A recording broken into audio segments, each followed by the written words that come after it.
On this episode of the AAF Exchange, what might it look like if this year's presidential candidates had anything close to an economic and fiscal policy agenda? Joining us to discuss all of this is AAF President Douglas Holtz-Nagin. Doug, thanks for joining us. My pleasure. Thanks for having me. How have you been? It's been an interesting couple of weeks here.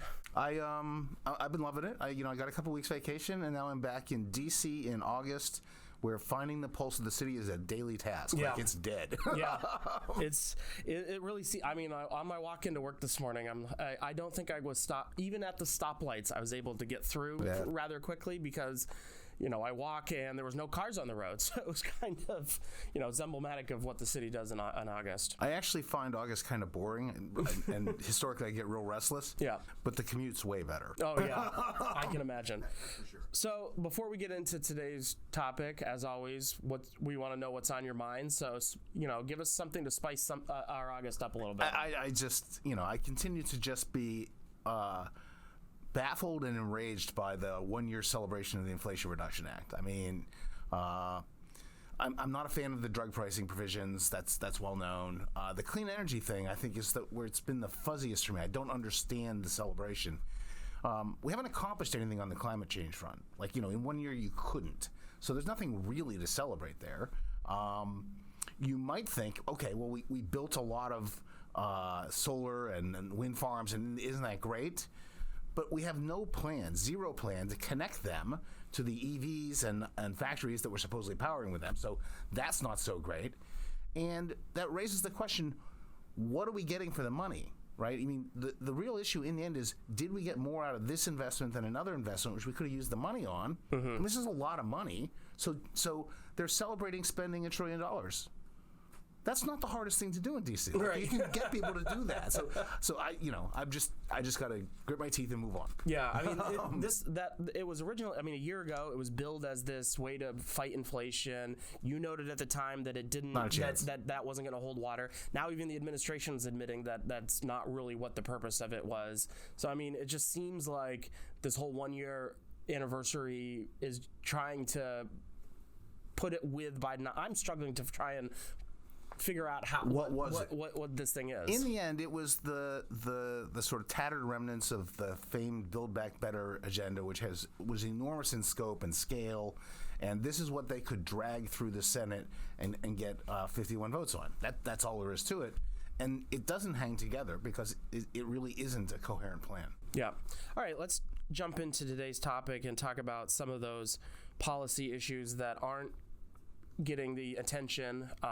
Congress. Congress is still on their August recess. They're home. The DC spotlight is certainly focused on the presidential campaign. I think candidates are on every other hour, right, or maybe every hour at this point. I don't really know. Talking about whatever their campaign message is that day. So Doug, for this episode, I want to get your take on how the candidates are doing on the policy front. For this campaign. So let's start with just your overall impressions before we get into specific issues. Overall, this is a pretty much a policy-free campaign thus far.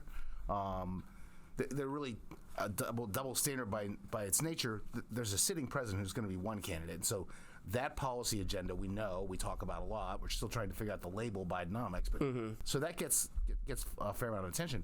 The Republican field has really not laid out an economic policy agenda.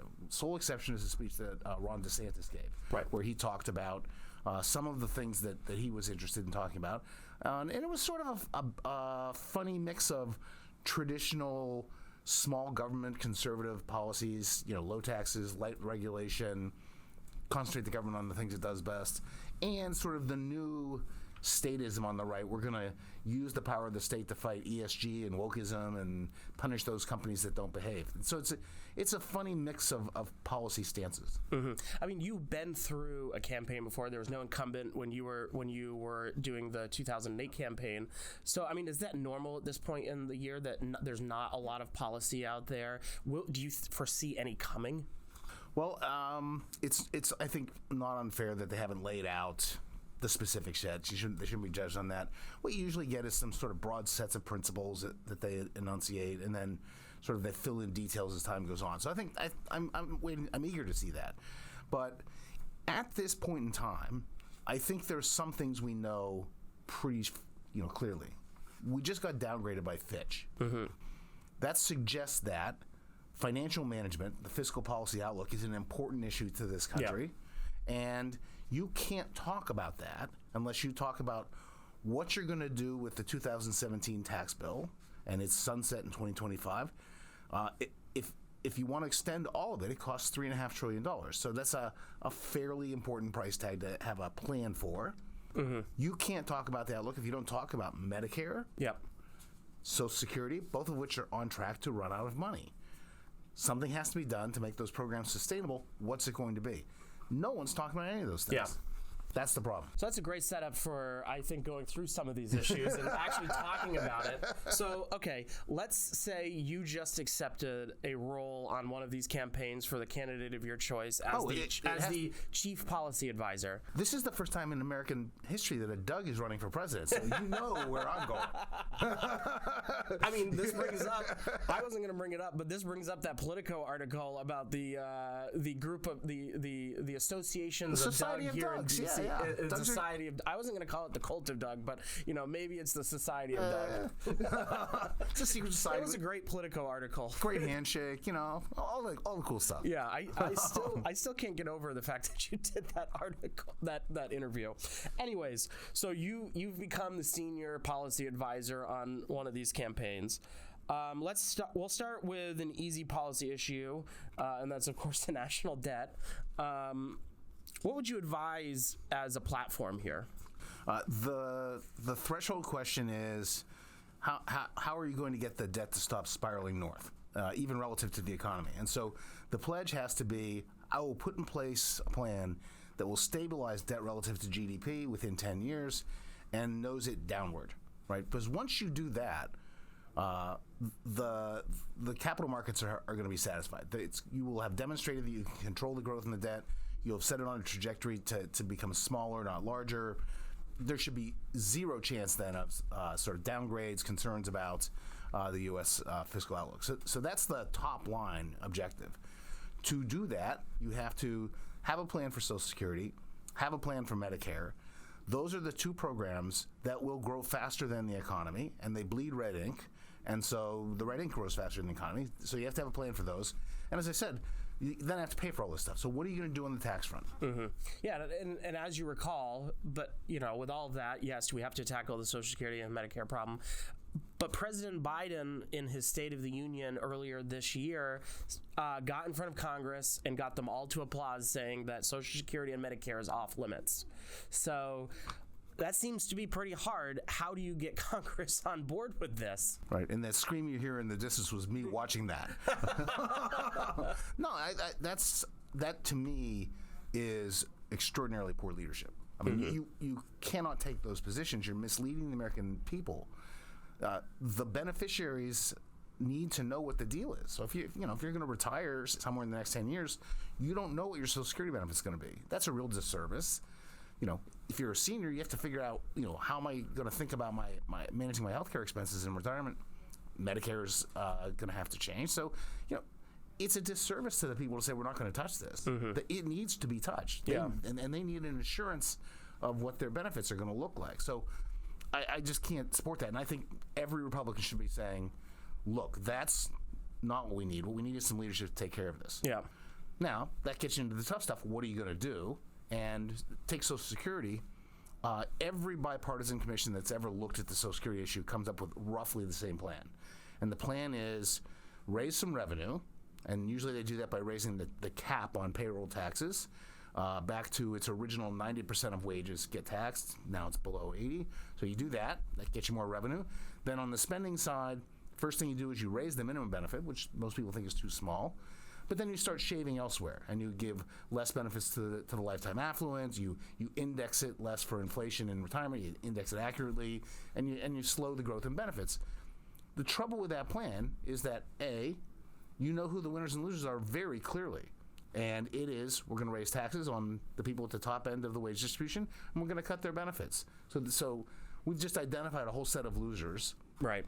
And and what happens in Congress is the losers show up to complain, and there'll be myriad other tiny issues that show up, and it paralyzes the process. Social Security is such a simple system that you can't. There's no wiggle room. Yeah. And you have to take a stand to get it done. Yeah, I mean, yeah, I think that's pretty much what every blue, like you said, every blue ribbon commission, insert players and people on that commission here, have said for the past 20 years or something Yes. like that. And and on top of that, there should be a sense of urgency that's not here. There's no leadership, the lack of leadership.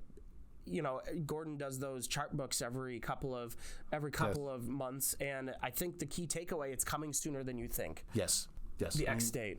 Yeah, it's and the point is, exhaustion isn't the only problem we have. If you just missed having the trust fund exhaust, that shouldn't be viewed as a victory. That's a narrow avoidance of disaster, but that's not a good thing. Right. A good thing would be to now put in place a plan that is durable, and people can make a plan on. And just to make it a larger point, I think that was part of what Moody's was, Fitch was saying when they downgraded that you have long-term debt issues, and there's no plan. You just almost went through a default on your loans. So if you read the Fitch press release announcing the downgrade, they literally list as one of the critiques, there is no plan, with no in all caps. I mean, yes, that's a problem. Yeah. All right. So we talked about the spending side of things, but with the revenue side of things as well. So let's move on to taxes. The Tax Cuts and Jobs Act should be back in everybody's minds because it will expire, I believe, in the next Congress, 2025. Yeah. What should candidates say about the importance of extending this law? So the Tax Cuts and Jobs Act has some essentially components.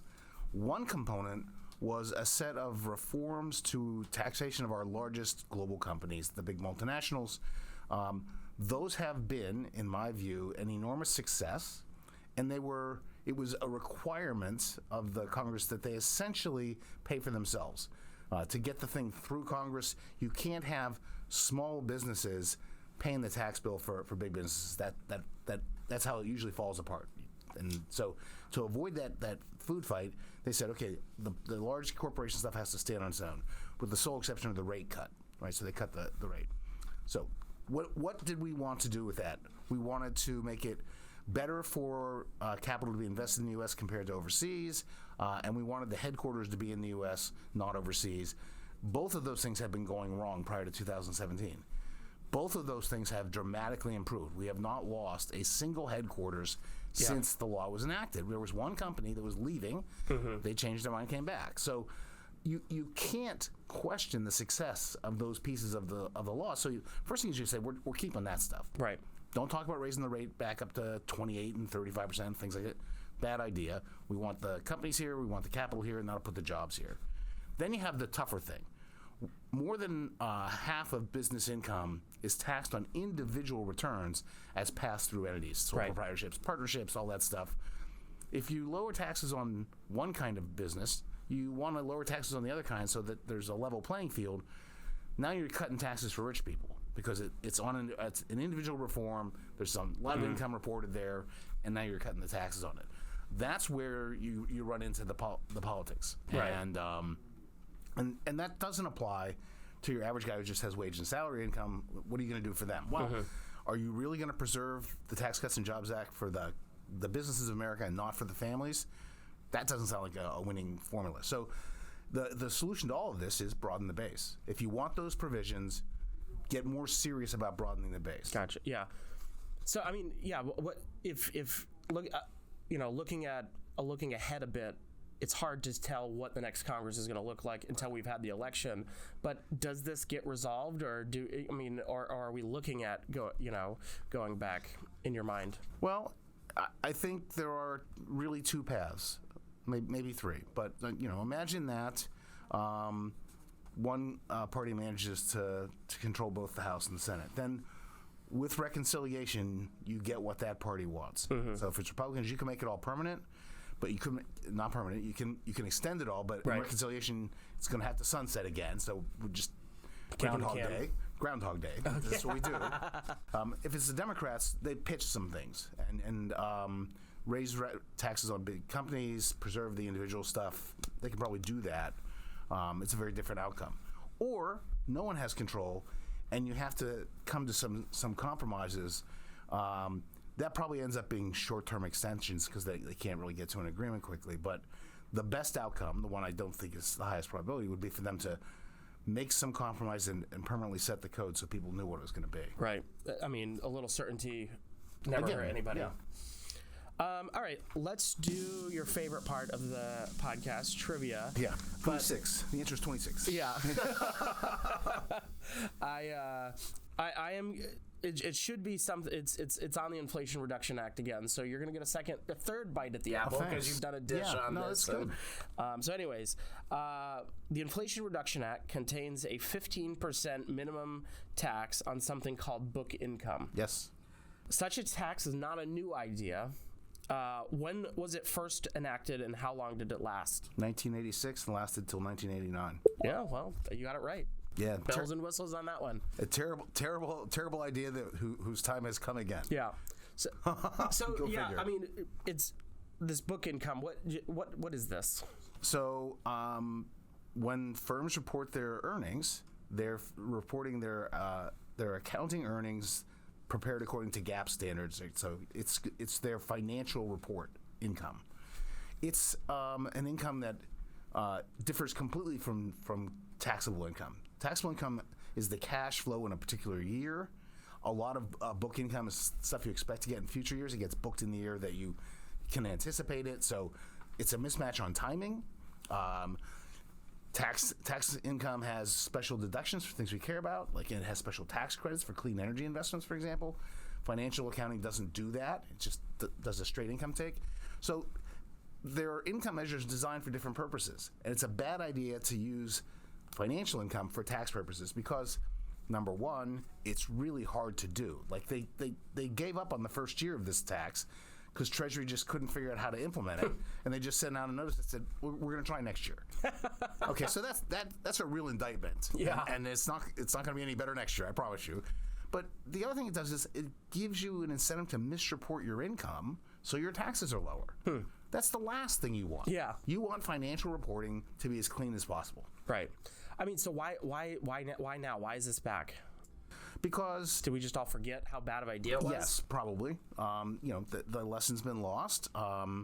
They were desperately looking for a way to get at big corporations, and they have this obsession with large corporations that have zero tax liability legally because they're doing the things Congress asked them to do, but they want to tax them anyway. So, it's not a good idea.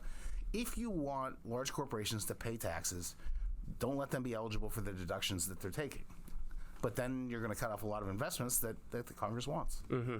And all right, well, let's do our final topic, and it's one that we certainly talk about quite a bit. We at least talk about it every Monday, and that is regulations.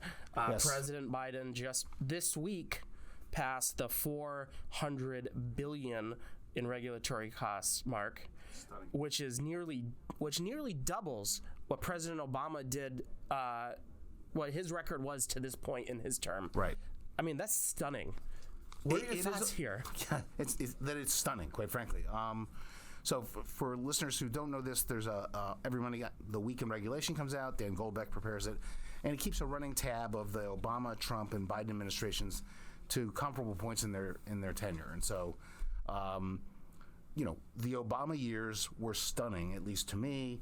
8 years, $890 billion of regulatory burden imposed on the private sector, $100 billion a year, stealth tax. I never thought we'd see that again. Trump, complete U-turn, real tight controls on regulation. Biden guys come in, they do $200 billion in the first year. And I think, wow.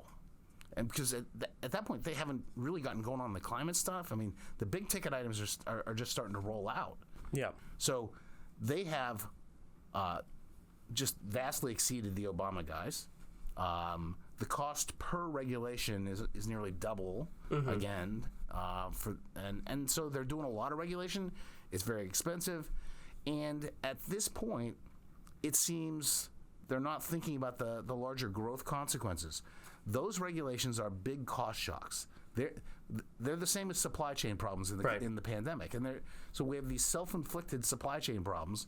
They're going to raise costs. They're going to raise price pressures as a result. At a time we're trying to go the other way, they're going to slow growth at a time when we'd like to have a better long-run trend growth. So it's hard for me to praise this sort of willy-nilly approach to regulation. I mean, there's no discipline to it. Yeah. And there's no apparent plan or check on it. Yeah, I mean, it's very striking that this is going on at the same time. They're out there trying to sell Bidenomics about growing the economy and making, getting through this inflationary period. Well, remember, Bidenomics plank number one is smart investments, and to them that means choke the private sector, pump the money into their preferred projects. That's not my plan, but that's Bidenomics. Yeah, speaking of your plan, let's resume your role as the senior campaign advisor on policy. What would you suggest presidential hopefuls propose for addressing the current regulatory environment? I think the lesson of the Trump administration is really quite powerful. I didn't think they could accomplish what they did. So what they did was they put budgets on every agency. They said, you're allowed to raise regulatory costs by X. And to do that, if you have a new regulation, something has to go. And so it got labels like 1 in, 2 out, stuff like that. But the real issue was there's a budget. And you can't do whatever you want. You have to live it within your budget. Right. Most of the budgets were zeros or negative numbers, which was, I thought, oh my, they'll never get that done. I mean, I'm a longtime swamp dweller, cynical, beaten, name it. They did it. And the real lesson was the agency staffs, the people, the bureaucrats, the people like to belittle, figured it out and said, okay, let's see how well we can do it. Became competitive. Which agency can have the best record on this? They know which regs are probably not working very well, so they started holding on to ones they needed. If they're going to have to pay for something, let's get rid of that one. Let's get rid of that one. And so that's the dynamic you want. You want them always looking to see what they can get rid of, and you want them competing to make sure the regs are cheap. Yeah. So do that at a minimum. Yeah. I mean, I can't remember what the number was for Trump at this point, but I know it's significantly less. I mean, I think it's what? It was a negative number at this point. The first year he had a modest $15 billion in regs, which he then went negative for a couple of years. Then COVID hit. Right. And for his entire tenure, he's about at 40 to 50 billion, depending on how you do the math. It's a world apart from what we're in. 40 to 50 billion compared to over 400 billion. Yeah. That's incredible because, do the math. What are we looking like? There's still time on this administration, and there's more regulations to come. Yeah, if you extrapolate it, you're going to exceed the $1 trillion in regulatory costs. That's stunning. That's really stunning. Yeah. All right. Well, that's all I had to talk about, but Angela's not here, so I'm looking forward to sports. We have to have a sports podcast at some point. I really think Angela should let us. But here's the thing. You'll talk about the Red Sox, the Patriots, and the Bruins, and nobody cares. Listen, it's been... So let's have a Doug talk on the Steelers and the Penguins and the Pirates. I think we're leaving a lot of markets out, various markets across the country out with that kind of a conversation. I mean, the Boston faithful will be behind me, and I'm sure... whatever's left of Steeler Nation travels. They're everywhere. Yeah. your yellow towels and all of that. But I'm looking forward to football season. Gold, Kyle. Gold. Oh, gold. Excuse me. It's not yellow. But other than golf, I haven't had much to do on a Sunday, so I'm looking forward to being able to sit. Could always be prepping the podcast. Well, that's Just saying. I'm always prepping the podcast, so always looking for good bits to do to talk about in here. But I'm looking forward to it. I know you are. Thanks again for joining us for this podcast, and maybe one of these days we'll convince Angela to let us do that sports podcast. But I'm not going to hold my breath. I doubt it. Thanks again.